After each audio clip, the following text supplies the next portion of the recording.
Star Tamil செய்திகள். முதலில் தலைப்புச் செய்திகள்.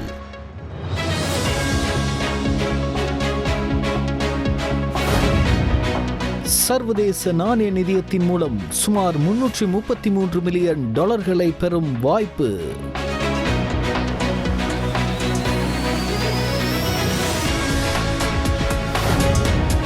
அரச ஊழியர்கள் ஆற்றப்போகும் பணி அவர்களை மதிப்பீடு செய்யும் ஜனாதிபதி தெரிவிப்பு.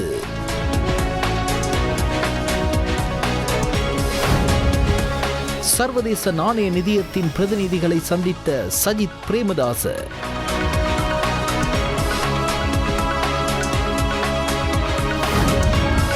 ரணில் விக்ரமசிங்க அரசாங்கத்தின் சர்வதேச நாணய நிதிய ஒப்பந்தத்தையே தற்போதைய அரசாங்கமும் முன்னெடுத்து வருகிறது. சஜித் பிரேமதாச தெரிவிப்பு.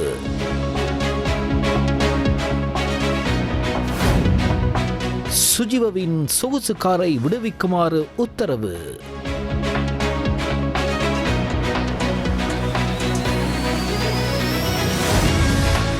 வைத்தியர் அர்ச்சுனாவுடன் கலந்துரையாட தயாராகும் சபாநாயகர்.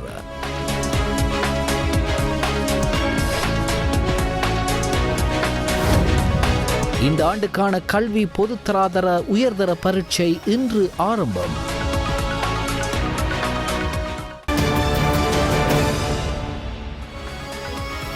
உள்நாட்டுச் செய்திகள்.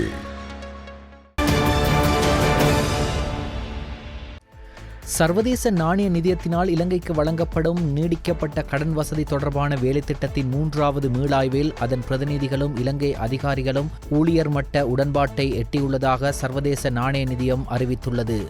சர்வதேச நாணய நிதியத்தின் முகாமைத்துவம் அதன் நிறைவேற்று சபையும் இதனை அங்கீகரித்த பின்னர் இலங்கைக்கு சுமார் 333 மில்லியன் டாலர்களை பெற்றுக்கொள்ள வாய்ப்பு கிடைக்கும். கொள்கைகளை தொடர்ச்சியாக பராமரிக்க புதிய அரசாங்கம் காட்டும் அர்ப்பணிப்பு திட்டத்தின் நோக்கங்களை அடைய முக்கியமானது என்றும் அந்த அறிக்கையில் குறிப்பிடப்பட்டுள்ளது. சர்வதேச நாணய நிதியத்தின் தூதுக்குழுவிற்கு பீட்டர் ப்ரூவர் தலைமை தாங்கிய நிலையில் அவர்கள் நவம்பர் 17 முதல் இந்த நாட்டில் தங்கியிருந்தனர். 2023 மார்ச் 20 இலங்கைக்கான 2.9 பில்லியன் அமெரிக்க டாலர் கடன் வசதியை சர்வதேச நாணய நிதியம் அங்கீகரித்திருந்தது. இது 48 மாதங்களில் செயற்படுத்தப்படும். எதிர்க்கட்சித் தலைவர் சஜித் பிரேமதாசவிற்கும் சர்வதேச நாணய நிதியத்தின் பிரதிநிதிகள் குழுவிற்கும் இடையிலான விசேட சந்திப்பொன்று இடம்பெற்றது. இச்சந்திப்பில் சர்வதேச நாணய நிதியத்தை பிரதிநிதித்துவப்படுத்தி அதன் உயர்மட்ட குழுவின் பிரதானி பீட்டர் ப்ரூவரும் அவரது குழுவினரும் கலந்து கொண்டனர். இலங்கை தற்போது எதிர்நோக்கி வரும் வங்குரோத்து நிலையிலிருந்து விடுபடுவதற்கான வழிமுறைகள் தொடர்பில் இங்கு இரு தரப்பினருக்கும் இடையில் நீண்ட கருத்து பரிமாற்றம் இடம்பெற்றது. தற்போது மக்கள் ஆணையால் தெரிவு செய்யப்பட்ட அரசாங்கமும் ஜனாதிபதியும் இருப்பதால் முன்னாள் அரசாங்கம் கையெழுத்திட்ட IMF ஒப்பந்தத்தை மாற்றி அமைத்து மக்கள் சார் உடன்பாட்டை எட்டுவதற்கு சர்வதேச நாணய நிதியம் கவனம் செலுத்த வேண்டும் என்று இதன்போது எதிர்க்கட்சித் தலைவர் சஜித் பிரேமதாச சுட்டிக்காட்டினார். இதற்கு முன்னதாகவும் எதிர்க்கட்சித் தலைவராக இருந்தபோது சஜித் பிரேமதாச உள்ளிட்ட ஐக்கிய மக்கள் சக்தியின் பொருளாதார குழுவில் அங்கத்துவம் வைக்கும் பலர் சர்வதேச நாணய நிதிய பிரதிநிதிகளுடன் பல சந்தர்ப்பங்களில் நேருக்கு நேர் பேச்சுவார்த்தைகளை நடத்தினர். நடைபெற்ற இந்த கலந்துரையாடலில் எதிர்க்கட்சித் தலைவர் சஜித் பிரேமதாசவுடன் கலாநிதி அர்ஷடி சில்வா, எரான் விக்ரமரட்ன, அர்ஷன ராஜகருண, SM மரிக்கார், முஜிபுர் ரஹ்மான் மற்றும் வைத்தியர் காவிந்த ஜெயவர்தன உள்ளிட்டவர்களும் ஸ்ரீ ஜெயவர்தனபுர பல்கலைக்கழகத்தின் சிரேஷ்ட பேராசிரியர் கெனடி குணவர்தன மற்றும் பொருளியல் தொடர்பான சிரேஷ்ட பேராசிரியர் பிரசன்ன பெரேரா உள்ளிட்டோரும் கலந்து கொண்டனர்.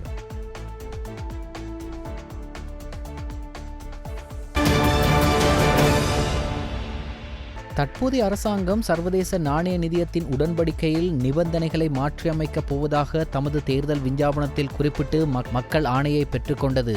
ஆனால் இன்று அந்த ஆணை காட்டிக் கொடுக்கப்பட்டுள்ளது.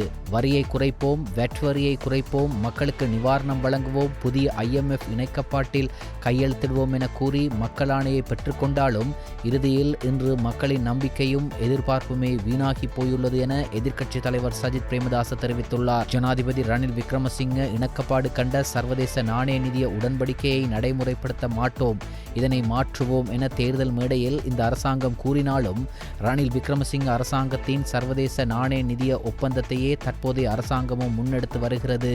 இந்த உடன்படிக்கையை மாற்றியமைப்பதாக கூறி ஆட்சிக்கு வந்த தற்போதைய அரசாங்கம் இன்று எந்த மாற்றங்களை மேற்கொள்ளாது செயல்பட்டு வருகிறது. ஜனாதிபதியும் அரசாங்கமும் மாறினாலும் பழைய முறையே தொடர்ந்து வருகிறது என எதிர்க்கட்சித் தலைவர் சஜித் பிரேமதாச தெரிவித்தார். ஊடகவியலாளர் எழுப்பிய கேள்விகளுக்கு பதிலளிக்கும் போதே நேற்று ஐக்கிய மக்கள் சக்தியின் தலைவர் சஜித் பிரேமதாச இவ்வாறு தெரிவித்தார். தேசிய பட்டியல் நியமனம் தொடர்பில் ஆராய்வதை விடுத்து IMF உடன்படிக்கையில் திருத்தம் செய்வோம் என கூறி ஆட்சிக்கு வந்து அதை செய்யாமை தொடர்பில் ஆராய்வதே தேசிய முக்கியத்துவம் வாய்ந்த விடயமாகும். மீளாய்வு செய்திருக்கின்றனர், ஆனால் திருத்தங்கள் எதுவும் இல்லை. இது குறித்து ஊடகவியலாளர்கள் தேடி பார்க்க வேண்டும். தேசிய பட்டியல் நியமனம் தொடர்பில் ஆராய்வதை விட மக்கள் படும் துயரங்கள் தொடர்பில் பார்க்க வேண்டும். பொருட்களின் விலை அதிகரிப்பினால் வாழ்க்கை சுமை அதிகரித்து காணப்படுகின்றது. இது தொடர்பில் அவதானிக்கப்பட வேண்டும் என எதிர்க்கட்சித் தலைவர் மேலும் தெரிவித்தார். අපි සූදානම් රජයට සහයෝගය ලබා දෙන්න. අලුත් IMF කිවිසුමකට ජනතාවට සහන ලබා දෙන්න. රටට සහන ලබා දෙන්න. අලුත් කිවිසුමකට ප්‍රවේශ වන්න අපි සූදානම් රජයට සහයෝගය ලබා දෙන්න. ඒක අවබෝධ කරගන්න. ஆயுதப்படையின் நினைவு தினம் 2024 முப்படைகளின் தளபதி ஜனாதிபதி அனுரகுமார திசாநாயக்க தலைமையில் கொழும்பு விஹாரமாதேவி பூங்காவில் அமைந்துள்ள இராணுவ வீரர்களின் நினைவு தூபிக்கு அருகில் நேற்று முற்பகல் நடைபெற்றது. முதலாம் உலகப் போரில் இருந்து இன்று வரை தாய்நாட்டின் பாதுகாப்பிற்காக உயிர் தியாகம் செய்த சிப்பாய்களை நினைவு கூறும் முகமாக இலங்கை இராணுவ சேவையிலிருந்து ஓய்வு பெற்றோர் சங்கத்தினால் இராணுவத்தினர் ஒத்துழைப்புடன் வருடாந்தம் இந்நிகழ்வு ஏற்பாடு செய்யப்படுகிறது. நிகழ்விடத்திற்கு வருகை தந்த ஜனாதிபதி அனுரகுமார திசாநாயக்கவை இலங்கை இராணுவ சேவையிலிருந்து ஓய்வு பெற்றோர் சங்கத்தின் பொதுச் செயலாளர் லெப்டினல் கர்னல் அஜித் சியம்பலாபிட்டிய வரவேற்றார். சர்வமத வழிபாடுகளின் பின்னர் உயிர் தியாகம் செய்த வீரர்களை நினைவு கூறும் வகையில் 2 நிமிட மௌன அஞ்சலி செலுத்தப்பட்டதுடன் இலங்கை இராணுவ சேவையிலிருந்து ஓய்வு பெற்றோர் சங்கத்தின் பிரதிநிதிகள் இராணுவ நினைவு தூபிக்கு மலரஞ்சலி செலுத்தினர். பாதுகாப்பு பிரதி அமைச்சர் மேஜர் ஜெனரல் அருண ஜெயசேகர, பாதுகாப்பு அமைச்சின் செயலாளர் ஏர் மார்ஷல் சம்பத் துயகொந்தா, பாதுகாப்பு பதவி நிலை பிரதானி ஜெனரல் சவேந்திர சில்வா, இராணுவ தளபதி லெப்டினன்ட் ஜெனரல் பிகும் லியனகே, விமானப்படை தளபதி ஏர் மார்ஷல் உதேனி ராஜபக்ச, கடற்படை தளபதி வைஸ் அட்மிரல் பிரியந்த பெரேரா, வெளிநாட்டு தூதுவர்கள், முப்படைகளின் சிரேஷ்ட அதிகாரிகள், இலங்கை இராணுவ சேவையிலிருந்து ஓய்வு பெற்ற அதிகாரிகள் சங்கத்தின் உறுப்பினர்கள், நாட்டுக்காக உயிர் நீத்த முப்படை வீரர்களின் குடும்பங்களின் உறவினர்கள் உள்ளிட்டோர் இந்நிகழ்வில் கலந்து கொண்டனர்.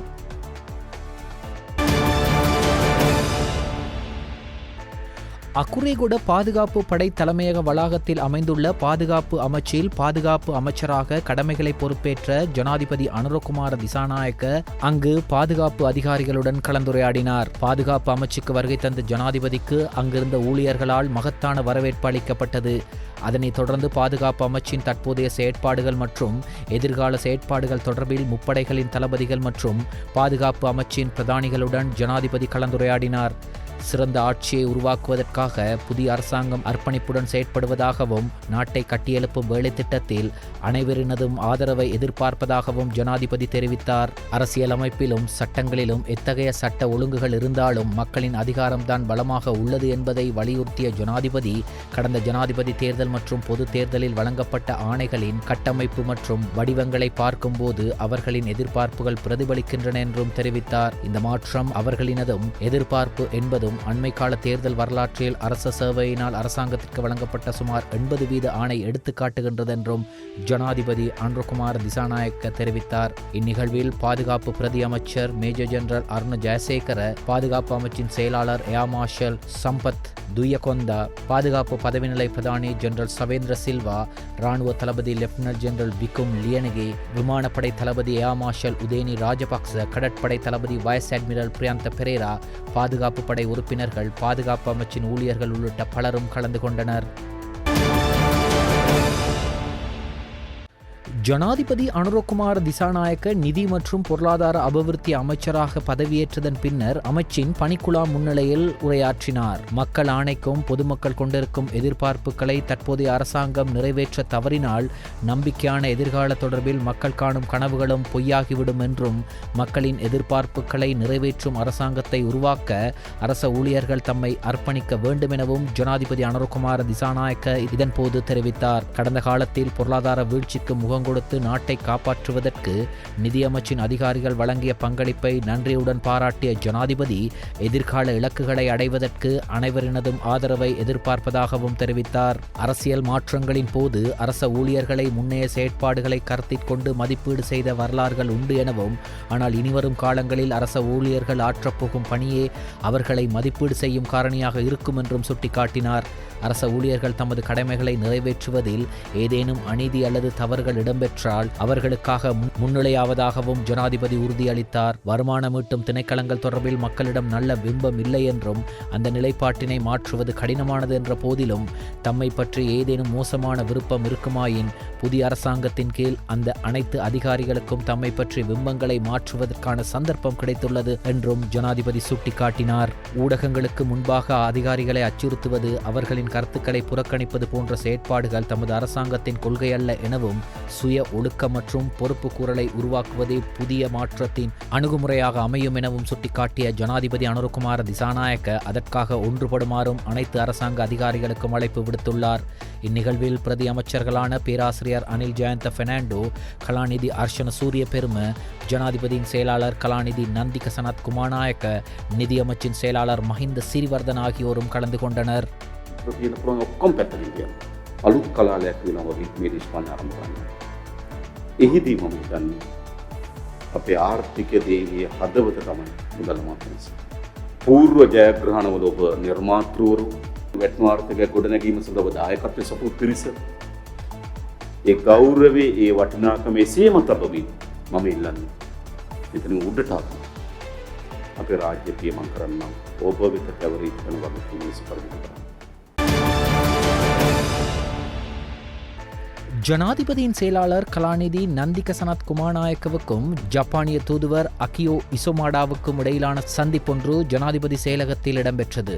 ஜனாதிபதி அனுரகுமார திசாநாயக்க தலைமையிலான புதிய அரசாங்கத்திற்கு வாழ்த்து தெரிவித்த ஜப்பானிய உயர்ஸ்தானிகர் இரு நாடுகளுக்கும் இடையிலான இருதரப்பு உறவுகளை திறம்பட தொடர்ந்து முன்னெடுக்க எதிர்பார்ப்பதாகவும் தெரிவித்தார். வீண் விரயம், ஊழல், மோசடியற்ற நாட்டை உருவாக்கி நாட்டை பொருளாதார ரீதியில் முன்னோக்கி கொண்டு செல்லும் புதிய கொள்கைக்கு ஜப்பான் அரசாங்கத்தின் பாராட்டுக்களை தெரிவித்த அகியோ இசோமாடா, இலங்கையின் புதிய அரசாங்கத்திற்கும் ஜனாதிபதி அனுரகுமார திசாநாயக்கவுக்கும் சிறந்த ஆதரவை வழங்குவதாகவும் அவர் மேலும் தெரிவித்தார். சர்வதேச நாணய நிதியத்துடன் நடத்தப்பட்ட 3வது மீளாய்வு கலந்துரையாடல் ஜனாதிபதி செயலகத்தில் இடம்பெற்றது. இதில் சர்வதேச நாணய நிதியத்தின் சார்பில் சிரேஷ்ட தூதுக்குழு பிரதானி பீட்டர் குரூவர் உள்ளிட்ட பிரதிநிதிகள் கலந்துரையாடியதுடன், இலங்கை அரசாங்கம் சார்பில் பொருளாதார அபிவிருத்தி பிரதி அமைச்சர் அனில் ஜெயந்த பெர்னாண்டோ உள்ளிட்ட குழுவினரும் கலந்து கொண்டனர். இதன்படி சர்வதேச நாணய நிதியத்திற்கும் இலங்கை அரசாங்கத்திற்கும் இடையில் இடம்பெற்ற 3வது மீளாய்வு தொடர்பான கலந்துரையாடல் வெற்றிகரமாக நிறைவடைந்தது. சீன மத்திய குழுவின் கம்யூனிஸ்ட் கட்சியின் சர்வதேச திணைக்கள துணை அமைச்சர் சன் ஐயான் அவர்கள் பிரதமர் கலாநிதி அரினி அமரசூரிய அவர்களை அலரி மாளிகையில் சந்தித்தார். இச்சந்திப்பில் மக்கள் சீன குடியரசின் சீன மத்திய குழுவின் சர்வதேச திணைக்கள உயர் அதிகாரிகளும் இலங்கைக்கான சீன தூதுவர் கி ஜின்ஹாங் அவர்களும் சீன தூதரகத்தின் அதிகாரிகளும் கலந்து கொண்டனர். இந்நிகழ்வில் மகளிர் மற்றும் சிறுவர் விவகார அமைச்சர் சரோஜா பால்ராஜ், பாராளுமன்ற குழுக்களின் உபத்தலைவர் ஏமாளி வீரசேகர, பாராளுமன்ற உறுப்பினர் சமன்மலி குணசிங்க, பிரதமரின் செயலாளர் பிரதீப் அப்புதந்தரி மற்றும் வெளியுறவு அலுவலக அமைச்சின் கிழக்காசிய பணிப்பாளர் நாயகம் ருவந்தி தெல்பிட்டிய ஆகியோர் கலந்து கொண்டனர். புதிய அரசாங்கத்தில் கல்வி மற்றும் உயர்கல்வி அமைச்சராக நியமிக்கப்பட்ட கலாநிதி மதுர செனிவிரட்ன உயர்கல்வி அமைச்சில் பிரதமர் கலாநிதி அரினி அமரசூரிய முன்னிலையில் உத்தியோகபூர்வமாக தனது கடமைகளை ஆரம்பித்தார். இந்நிகழ்வில் தொழிற்கல்வி பிரதி அமைச்சர் நளின் ஏவகே, பிரதமரின் செயலாளர் பிரதீப் சபுதந்தரி, கல்வி உயர்கல்வி மற்றும் தொழிற்கல்வி அமைச்சின் செயலாளர் திரு நாலக கலுவேவ, அமைச்சின் அதிகாரிகள் மற்றும் இணைந்த நிறுவனங்களின் தலைவர்களும் கலந்து கொண்டனர்.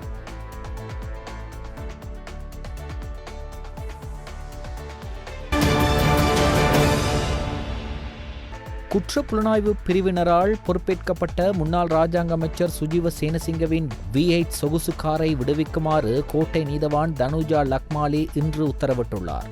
100 மில்லியன் ரூபாய் பிணை பத்திரத்தில் அதனை விடுவிக்குமாறும் உத்தரவிடப்பட்டுள்ளது. இந்த வருடம் பாராளுமன்றத்திற்கு தெரிவு செய்யப்பட்ட பாராளுமன்ற உறுப்பினர் மருத்துவர் அர்ச்சுனா ராமநாதனுடன் கலந்துரையாடுவதற்கு எதிர்பார்த்துள்ளதாக சபாநாயகர் அசோக ரங்வல தெரிவித்துள்ளார். பாராளுமன்றத்தின் முதலாவது அமர்வில் எதிர்க்கட்சித் தலைவர் ஆசனத்தில் அமர்ந்ததுடன் இனவாதம் குறித்து கருத்து வெளியிட்டமையினால் அவர் தொடர்பில் விவாதம் ஏற்பட்டுள்ளது. எனவே இது தொடர்பில் பாராளுமன்ற உறுப்பினருடன் கலந்துரையாடி மேலதிக நடவடிக்கைகளை எடுக்க உள்ளதாக சபாநாயகர் குறிப்பிட்டுள்ளார். நேற்று பிற்பகல் கண்டிக்கு விஜயம் செய்ததன் பின்னர் ஊடகங்களுக்கு கருத்து தெரிவிக்கும் போதே சபாநாயகர் அசோக ரங்வல இதனை தெரிவித்தார். ஒரு தனிநபராக அவரது அபிலாஷை என்னவென்று எங்களுக்கு தெரியாது. அவர் பிரதிநிதித்துவப்படுத்திய மக்களின் அபிலாஷை மிகவும் தெளிவானது. இன்று நாட்டில் அவ்வாறானதொன்றை மக்கள் எதிர்பார்க்கவில்லை. அந்த மக்கள் வடக்கு, மேற்கு அல்லது கிழக்காக இருக்கலாம். நல்லிணக்கத்துடன் நாட்டை அபிவிருத்தி செய்ய தலையிடுவார்கள் என அனைத்து மக்களும் நம்புகின்றனர்.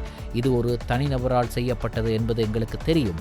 அது பற்றி அவரிடம் பேசி அவரது அனைத்து முகநூல் கணக்குகளையும் சரிபார்ப்போம். நாமும் அவருடன் பேசலாம். புத்திசாலித்தனமாக செயற்பட்டு எதிர்காலத்தில் இதை தெளிவுபடுத்துவோம் என்றார். இதேவேளை தற்போதைய அரசாங்கம் மக்களின் அபிலாஷைகளை நிறைவேற்றும் வகையில் செயற்படும் எனவும் சபாநாயகர் குறிப்பிட்டுள்ளார்.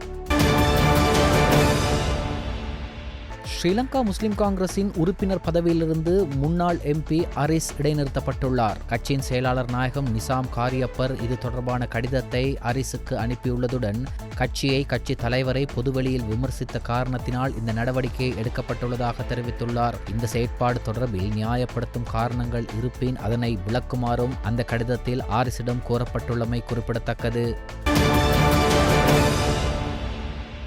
அதிவேகமாக பயணித்த தனியார் பஸ் ஒன்றும் எதிர்த்து செயல் வந்த இலங்கை போக்குவரத்து சபை பஸ் ஒன்றும் மோதியதில் தனியார் பஸ்ஸின் பின்பகுதி உடைந்துள்ளதோடு 4 காயங்களுடன் வைத்தியசாலையில் அனுமதிக்கப்பட்டுள்ளதாக வட்டவள போலீசார் தெரிவித்தனர். எட்டன் கொழும்பு பிரதான வீதியில் வட்டவள கரோலினா தோட்ட பகுதியில் இன்று காலை 6:40 மணியளவில் இந்த விபத்து இடம்பெற்றுள்ளது. எட்டன் இலங்கை போக்குவரத்து சபை டிப்போவிற்கு சொந்தமான கினிகத்தேனையிலிருந்து எட்டன் நோக்கி சென்ற பஸ்ஸும் எட்டனிலிருந்து கண்டி நோக்கி சென்ற தனியார் பஸ்ஸும் இவ்விபத்தில் மோதி விபத்துக்குள்ளானது. விபத்தில் காயமடைந்த 4 நிலைமை கவலைக்கிடமாக இல்லை எனவும் நிலவும் மோசமான வானிலையுடன் எட்டன் கொழும்பு பிரதான வீதி மற்றும் ஏனைய சில வீதிகள் வழுக்கும் தன்மையுடனும் இருப்பதாக போலீசார் தெரிவிக்கின்றனர். இந்த விபத்தில் தனியார் பஸ்ஸுக்கு பலத்த சேதம் ஏற்பட்டுள்ளதுடன் விபத்து தொடர்பில் வட்டவள போலீசார் மேலதிக விசாரணைகளை மேற்கொண்டு வருகின்றனர். இந்த ஆண்டுக்கான கல்வி பொதுத்தராதர உயர்தர பரீட்சை இன்று ஆரம்பமாகியது. அதன்படி இன்று முதல் டிசம்பர் 20 வரை 22 நாட்களுக்கு பரீட்சை நடைபெற உள்ளது. இந்த ஆண்டு உயர்தர பரீட்சைக்காக 3,33,185 பரீட்சார்த்திகள் தோற்ற உள்ளனர். இந்நிலையில் இன்று காலை நாட்டில் நிலவிய சீரற்ற கால்நிலையையும் பொருட்படுத்தாது மாணவர்கள் மிகவும் உத்வேகமாக பரீட்சையில் கலந்து கொண்டமை குறிப்பிடத்தக்கது. ரூணு பல்கலைக்கழகத்தின் நிர்வாக நடவடிக்கைகளை மேற்பார்வை செய்வதற்காக அப்பல்கலைக்கழகத்தின் உபவேந்தருக்கு பதிலாக தகுதி வாய்ந்த அதிகாரியாக சிரேஷ்ட பேராசிரியர் RMUSK ரத்நாயக்க நியமிக்கப்பட்டுள்ளார். கல்வி அமைச்சர் என்ற வகையில் பிரதமர் ஹரிணி அமரசூரிய நேற்று வெளியிட்ட விசேட வர்த்தமானியின் மூலம் இந்த நியமனத்தை வழங்கியுள்ளார். ரூணு பல்கலைக்கழகத்தின் நிர்வாகம் பாரிய அளவில் சீர்குலைந்துள்ளதாகவும் அதனை வளமைக்கு கொண்டு வருவதற்காக நிறுவன அதிகாரிகள் தவறியுள்ளதாகவும் அதில் குறிப்பிடப்பட்டுள்ளது. அதன்படி சட்டம் அல்லது விதி ஒழுங்குமுறை நியதி சட்டத்தின் கீழ் முறையே பல்கலைக்கழக துணைவேந்தருக்கு ஒதுக்கப்பட்ட பணிகளை செயற்படுத்துவதற்கு ரூணு பல்கலைக்கழகத்தின் துணைவேந்தருக்கு பதிலாக தகுதி வாய்ந்த அதிகாரியாக சிரேஷ்ட பேராசிரியர் RMUSK ரத்நாயக்க இன்று முதல் அமுலுக்கு வரும் வகையில் நியமிக்கப்பட்டுள்ளார். இடைவேளைக்கு பின்னர் செய்திகள் தொடரும். செய்திகள் தொடர்கின்றன. வெளிநாட்டு செய்திகள்.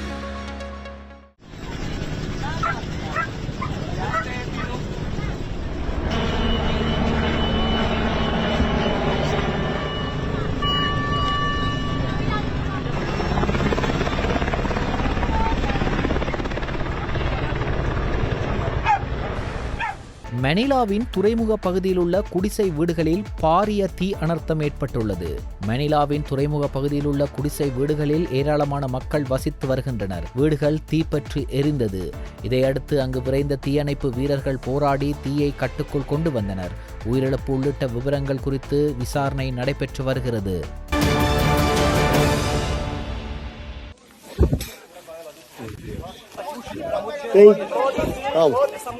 பிரேசிலில் பேருந்து ஒன்று பள்ளத்தாக்கில் கவிழ்ந்து விழுந்ததில் அதில் பயணித்த சுமார் 23 பேர் பலியாகியுள்ளனர். சுமார் 46 பேர் இந்த பேருந்தில் பயணித்ததாக கூறப்படுகிறது. சிறையில் இருக்கும் முன்னாள் பிரதமர் இம்ரான் கானின் ஆதரவாளர்கள் போராட்டம் நடத்த இருப்பதாக கூறி பாதுகாப்பு காரணங்களுக்காக பாகிஸ்தானில் பல இடங்களில் மொபைல் மற்றும் இணைய சேவை முடக்கப்பட்டுள்ளது. பாகிஸ்தான் முன்னாள் பிரதமர் இம்ரான் கான் மீது 150க்கும் மேற்பட்ட கிரிமினல் வழக்குகள் இருப்பதால் ஓராண்டுக்கு மேலாக அவர் சிறையில் உள்ளார். ஆனால் அவருக்கும் அவரது பாகிஸ்தான் தௌவிக் இன்சாஃப் PTI கட்சிக்கும் மக்களிடையே இப்போதும் ஆதரவு உள்ளது.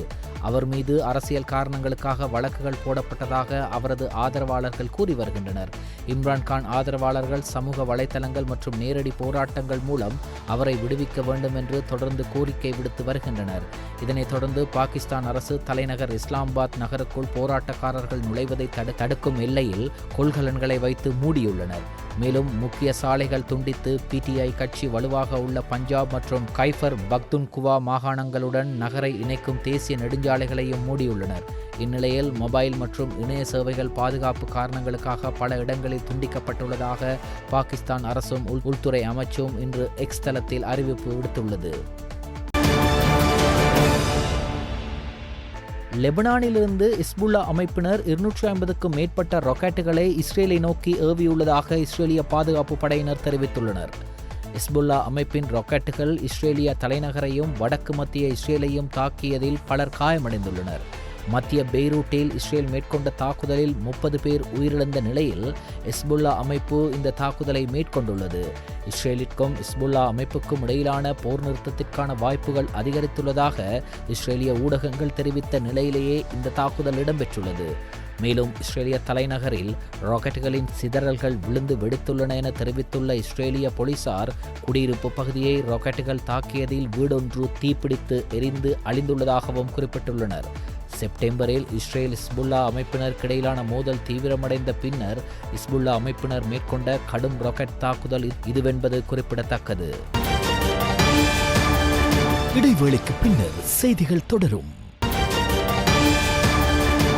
செய்திகள் தொடர்கின்றன. விளையாட்டு செய்திகள். இந்தியன் பிரீமியர் லீக் மெகா ஏலத்தில் இலங்கையின் வனிந்து அசரங்க மற்றும் மதீச தீக்சென ஆகியோர் Rajasthan ராயல்ஸுக்கு விற்கப்பட்டனர். Bid is on my left, ahead of everybody else in the room, all through, all done then, going once. For the Rajasthan Royals then at 5,25.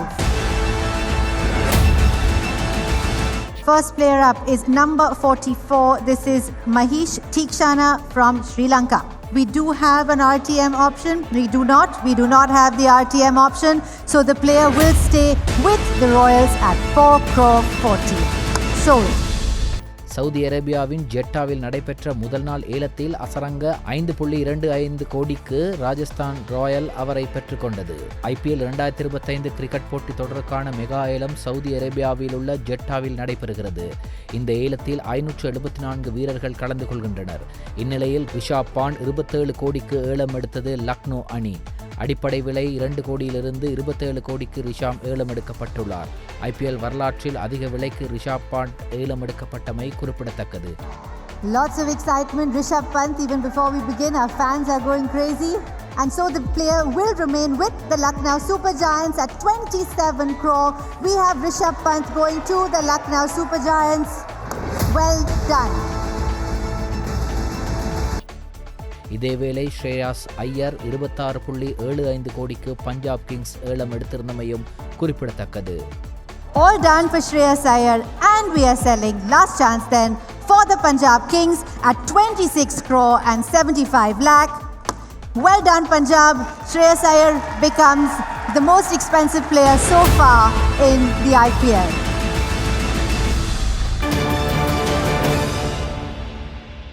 நாணயமாற்று வீதம்.